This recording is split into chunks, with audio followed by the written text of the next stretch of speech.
हर हर महादेव। सर्व सनातन channel पर आप सबका स्वागत है। सावन आते ही कावड़िया चर्चे में आ जाते हैं, लेकिन क्या कभी आपने यह जानना चाहा कि यह कावड़ यात्रा कैसे शुरू हुई और पहला कावड़िया कौन था?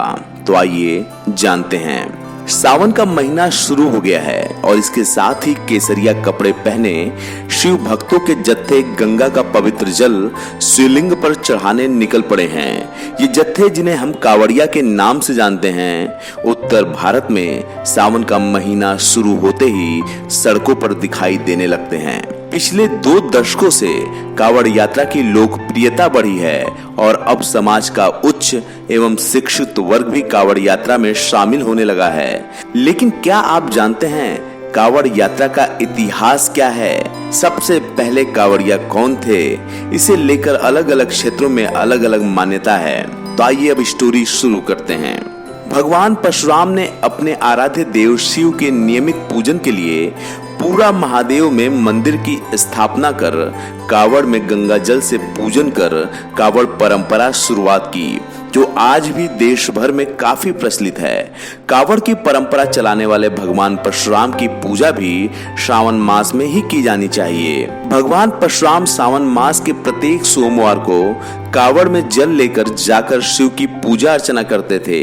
शिव को श्रावण का सोमवार विशेष रूप से प्रिय है। श्रावण में भगवान आशुतोष का गंगा जल व पंचामृत से अभिषेक करने से शीतलता मिलती है। इस लिहाज से पहले कावड़िया भगवान परशुराम थे। पहली कावड़ यात्रा उन्होंने की थी। भगवान शिव की हरियाली से पूजा करने से विशेष पुण्य मिलता है।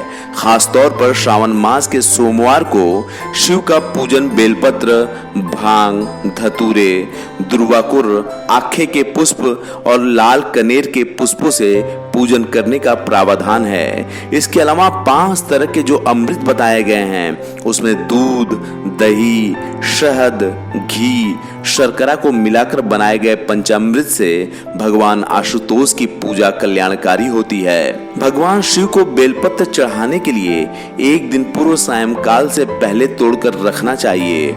सोमवार को बेलपत्र तोड़कर भगवान पर चढ़ाया जाना उचित नहीं है।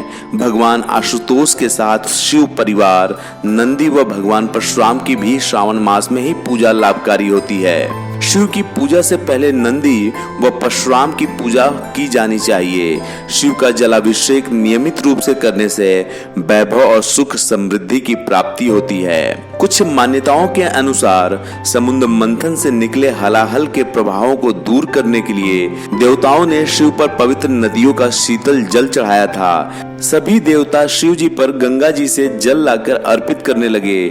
सावन मास में कावड़ यात्रा का प्रारंभ यहीं से माना जाता है। अलग अलग किंवदंतियों के अनुसार अलग अलग साक्ष्य मिलते हैं, लेकिन जो मुख्य रूप से पहली कावड़ यात्रा के कावड़िया माने जाते हैं वो भगवान परशुराम हैं। तो अगर आप चाहते हैं कि इस तरह की जानकारी आपको मिलती रहे, या धर्म कर्म से जुड़ना चाहते हैं, योग से जुड़ना चाहते हैं, तो इस चैनल को लाइक करें, सब्सक्राइब करें। जैसे ही आप इस चैनल को सब्सक्राइब करेंगे, आपको हमारी सभी जानकारी मिलने लगेगी।